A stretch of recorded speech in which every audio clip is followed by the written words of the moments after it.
Thank y'all for the next episode. Tune into the next episode of Drunk Mind Sober Thoughts, Afterthoughts. Woo! And these are really afterthoughts. Yeah. This is what happens when you get done with the show.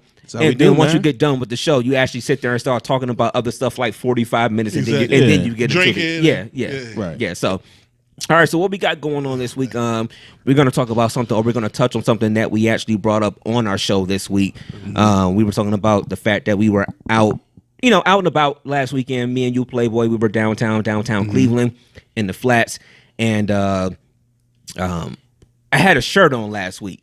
As we were walking around, I had a shirt on that said very big letters. It said "Don't shoot." Right. It's actually a shirt that I bought from. It's a part of the Rake organization, Random Acts of Kindness.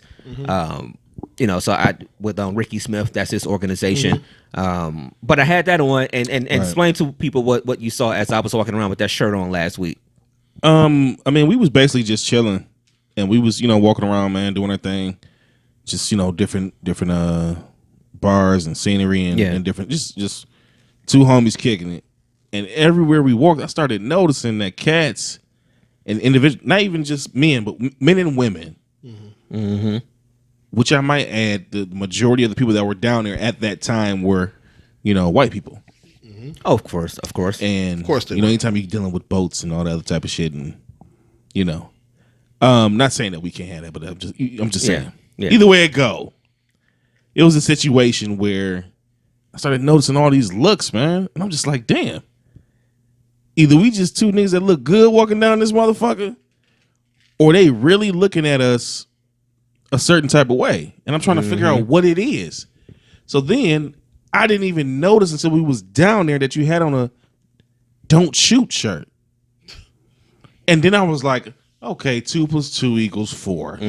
Always will. And I'm just like, damn, they really for real looking. Like they was really like, and some of the expressions that I didn't even get a chance to say this, some of the expressions on their face, you had something that was just like, just looking, and then something that would be like, get the whispering to they the person they dealing with, right, and basically like, you see his shirt, because some people live in a fantasy world and don't think shit is real, right. But it was a crazy situation. Right. Man. The first time I noticed it, it was before you even said something about it. Yeah. We were walking past. It was one of the more upscale restaurants down there, and so people were out on that patio, kind of looking down, and I saw it was like a few white women that were at a table, and the one just kept looking at me, and she just made this look, or whatever when she looked at me, and I was just like. And it clicked right at that point. I was like, oh, I forgot the T-shirt I had on. Like, literally, it hit right at that point. I was like, man, I forgot the T-shirt I had on. And so I spent pretty much the rest of the time kind of engaging people's reactions as we walked past them. It was pretty crazy. Yeah. You said something a second ago, that they live in a fantasy world. Right. I think, me personally, I think they live in their own world. Yeah. You know what I'm saying? It's not a fantasy. It's real. Right. I get you. My father always told me to think about this. I got to college and I would talk to other dudes or whatever, white dudes. I'm like, no, they cool. You know what I'm saying? And he would always tell me to, keep my eyes and ears open for certain stuff. Right. And I, slowly started to understand, like, the conversations I have at my dinner table at Thanksgiving, it's completely different than the conversations they have. Yeah. You know what I'm saying? Right. Like, my parents literally, my father's from Alabama. You know what I mean? My mama's from Wisconsin, but they would drive south. And my parents, they grew up, and probably like y'all's, it was still whites only bathrooms and water fountains and shit. You know what I mean? Like, if not our parents, definitely our grandparents. Yeah, but like literally, my parents was, Yeah, my father and my mother dealt with that too. Yeah, so you dealing with white people who, I would be so surprised if they ever had a legitimate, in-depth conversation. Right. About the effects of white-only bathrooms and the water fountains saying and fuck all that it, stuff. and somebody in the family saying fuck it and just going into the whites-only bathroom.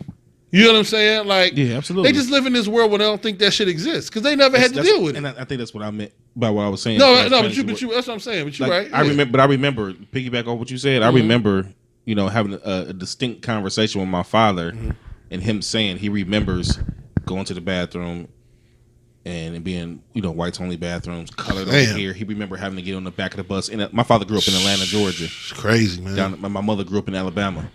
Okay. So they experienced a lot. So I know what you're saying, man. To actually hear the stories behind that type of shit is crazy. It's just like, wow, that shit. It becomes clear and more real to you when somebody so close to you lets you know, like, yeah, I went through this. Mm-hmm. You know what I mean? Mm-hmm. Yeah. See, my parents had never talked to me about anything like that.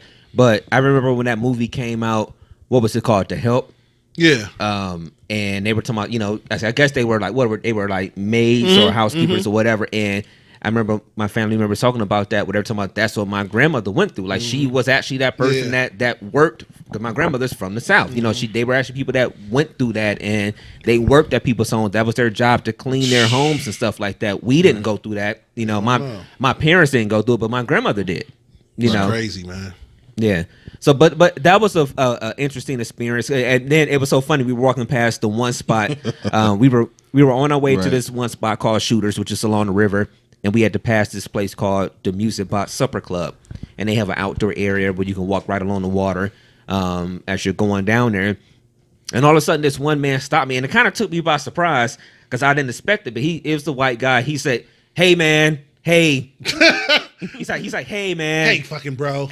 I didn't think we'd be at a point, but you have to wear a shirt like that. But man, hey man, I get it, man. Me too. You know what I'm saying? I get it. Something like that. Yeah. Something like that. And I'm looking like, all right, yeah, okay. Right. And I didn't even take the shit seriously. I was just like, you know what, man? You probably gonna turn right back around like, fuck them. You know what I'm saying? It's hell of a statement, though. I hate that too.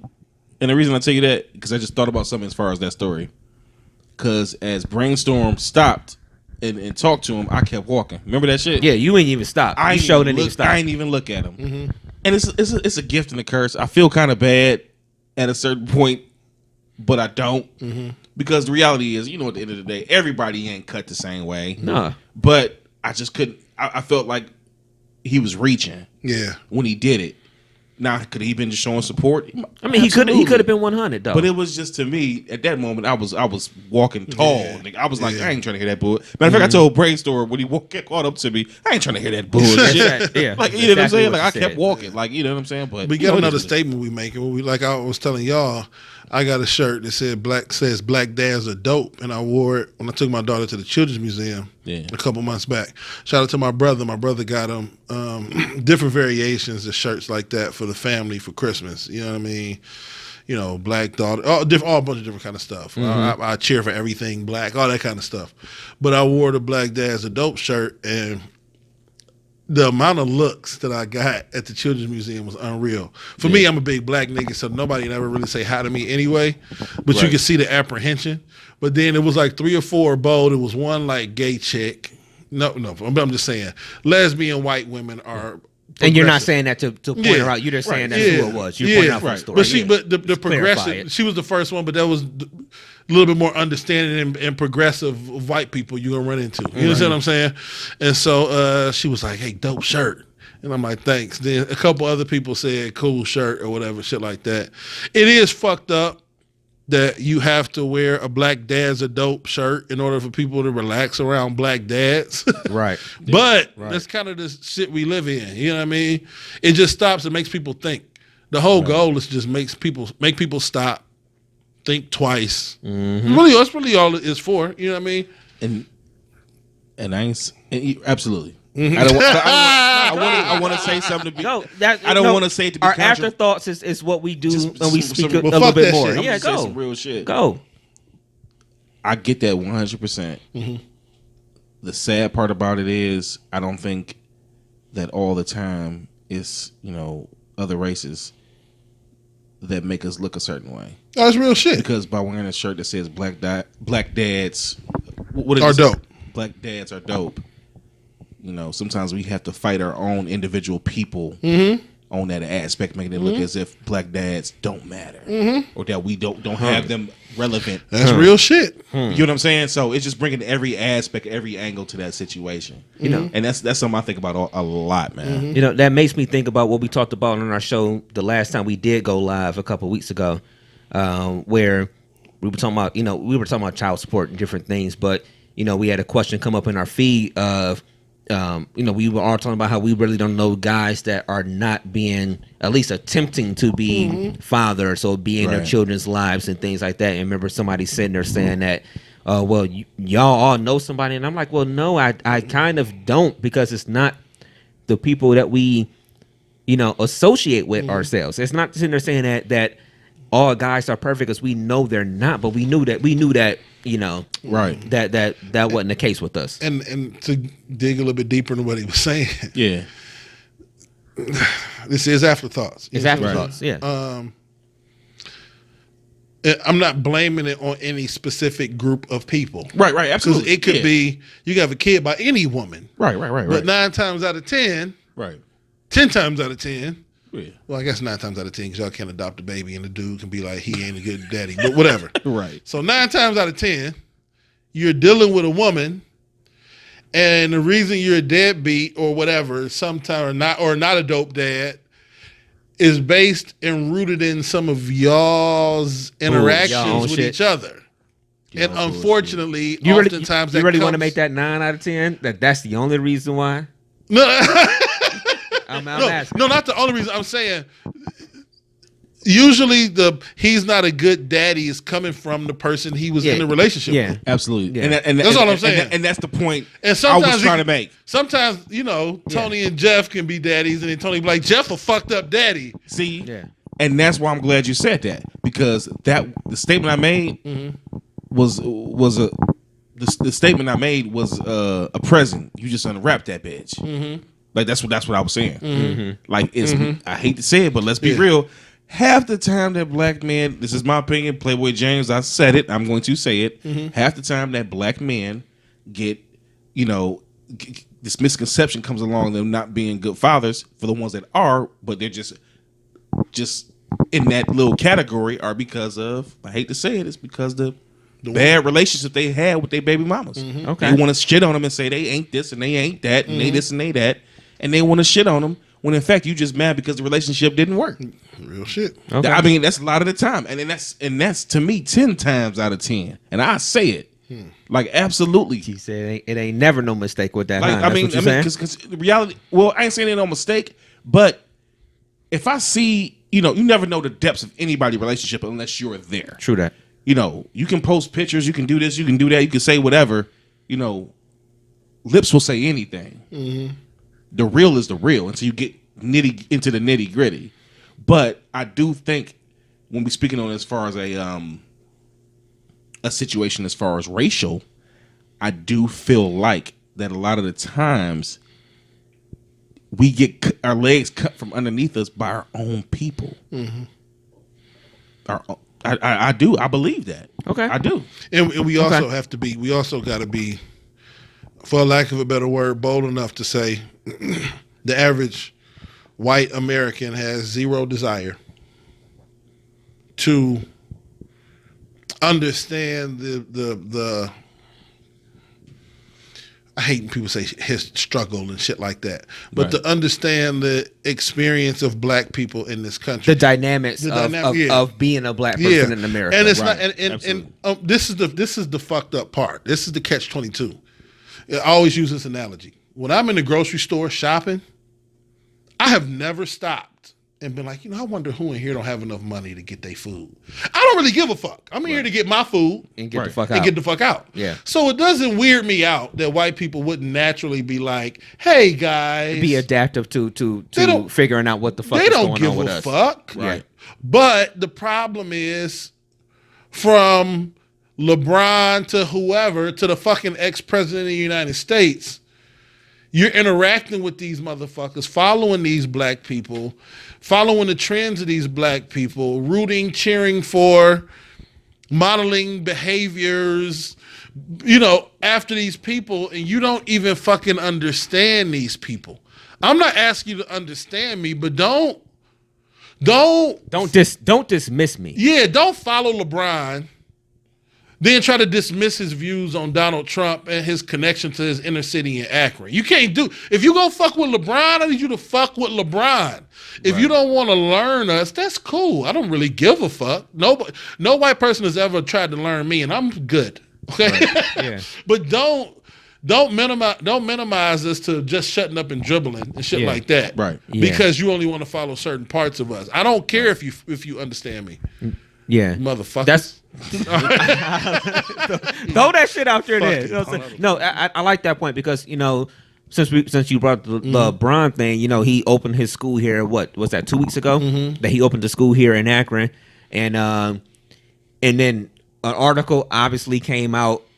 I don't know if y'all saw this in the news. It was a topic around here in our area because obviously he's from this area. Right. So an article came out that very next week about, oh well, this is how much taxpayers are going to be paying for LeBron's school and this and that. And it's like, yo, he opened up a public school. Like it's like if Winona Judd had opened up a school here in Akron, that article never would have been written. You know what I'm saying? Like, period. It never would have been written like, oh, well, this is how much they're paying. Like, people want to break down, well, this is how much LeBron is actually putting in, and this is how much he's actually doing this and that, whatever. And it's like, yo, this is a charitable thing. Number one, period. Every celebrity that does something when it comes to how much money they put up with stuff or whatever, it's always a charitable thing. And don't get it twisted. They are always writing this shit off for their taxes. They are always doing that. So don't think it's just coming from their fucking heart all the time. But Brown opened up a school here in Akron for kids. Right now, I think only 3rd and 4th graders or whatever. But it's a public school. It wasn't a private school. He still did put up a chunk of his money to do it, which is more than what a lot of other motherfuckers do. Let's separate the basketball shit. Let's put that all the way to the left. Let's talk about what this is. And the key to all this shit is my bad. Just put up a little bit. Oh, yeah. The key to all this shit. Yeah. Aside from the school. All right. So if you open up anything, a fucking stadium or a strip club, the community have to pay something for it. You got to pay taxes for shit being in your neighborhood. Because I don't fuck with LeBron, but I fuck with this. You know what I'm saying? Right. Because on top of building the school, all the kids in his I Promise program and the kids who go to this school will have they fucking college paid for if they graduate high school. But they broke that down too. Well, he's not really paying for that. They better get they broke that down too. Of course, it's not that he's coming out of his pocket to pay for the how many thousands. Of course, he has partners and other people that's going to be paying for stuff. But I hate that shit. They tried to tear his whole shit down. Like, okay, well, he's not really doing this. And he's really not doing that. That is the corniest shit ever, man. I read an article that was so on point about the whole thing where it's not about what he's paying or what he's doing or what this and that is. It's the fact that and it was a white person that wrote it, but it's the fact that when you come from a community and an environment that he came from, hell, that we came from, when you give somebody an opportunity, when you give them that carrot at the end of that goddamn bridge that says, okay, or whatever it is at the end of that bridge that says, if you do this, you're going to get this. Nigga, none of us had that shit growing up. So it don't matter what he put in for, whatever this school is worth or whatever, that in itself is enough alone to be like, okay, that was a great move. That was a great thing you did because you gave these kids hope to say that if I complete school, then damn it, I can go to college and the shit is paid for. Don't ask me what my goddamn bill is right now for school. And then look right. And then look at the dialect. I will cry right now. Right, me too, absolutely. And look at the dialect. At the end of the day, they want to say, oh, he ain't paid for all of this and that. But guess what? The motherfucker put money up. I don't care if the more than you gave $500 towards the situation. It don't matter. The nigga put up and took his time out to even think about anybody else. Because people can be, look, he could be a fucking prima donna to the 110th power. He could be the Michael Jordan that never got involved in nothing. I mean, look, the reality is that this. punk ass nigga. Right. Right. He's still the greatest basketball player. Don't say that like you don't own no J's. Of course. And he's the greatest ever. Right. Go ahead. But the reality is, at the end of the day, LeBron stepped up and did what he did. And I really sincerely feel like from my end, in my heart, because of his upbringing and the things that he went through as a child, moving from place to place and doing this and doing that, having, missed days at school, he's looking to better the kids in his community. Definitely. And you can't be mad. Anybody that get mad at that type of shit, you're just a fucking hater. Yeah. And if you're white and mad at that, you're probably racist as fuck. Yeah. Honestly. Yeah, absolutely. And people, I'm sorry, I know we're about to wrap it up probably. People run from this racist word. like don't want to be called a racist. You're a racist. Not times. Listen, people are racists by the definition. If you have certain thoughts and beliefs based upon somebody's race, religion, social, whatever, you're racist. I watch Family Feud and I root for the black families every time. I'm racist every time. Right. Stop acting like you're not racist. Anyway. Right. Yeah. I don't know. Maybe we should touch on that one of these weeks about what makes us racist, because honestly, we're all racist in ourselves. Like you said, I watch Family Feud. I ain't never root for the goddamn white family. Never. That's why I don't think racism makes you negative. It's acting on racist thoughts. Right. I don't believe there's anything wrong with rooting for your own. I want my daughters to do better than your daughters. I'm sorry. Okay? Right, but I'll never treat your daughters less than. Right. I'll never treat anybody fucked up, but I want mine to be the magnum cum laude. I want them to have it all. Everything. All the awards. Everything. I want her to be able to lift her neck up at graduation. Everything. She got so much shit hanging around her neck. That's just that simple, man. It's just real life, man. Yeah, so maybe we'll touch that in one of our next afterthought segments. So, we'll wrap this one right here. Yeah. This one wound up being pretty dope. Yeah, it did. Yeah. All right, so we'll catch y'all on the next episode of Afterthoughts, man. Playboy. Play with a DJ, man. Dev. Big Dev. Spread love. Everywhere. Everywhere. Everywhere. I love you. Brainstorm. We out. Peace.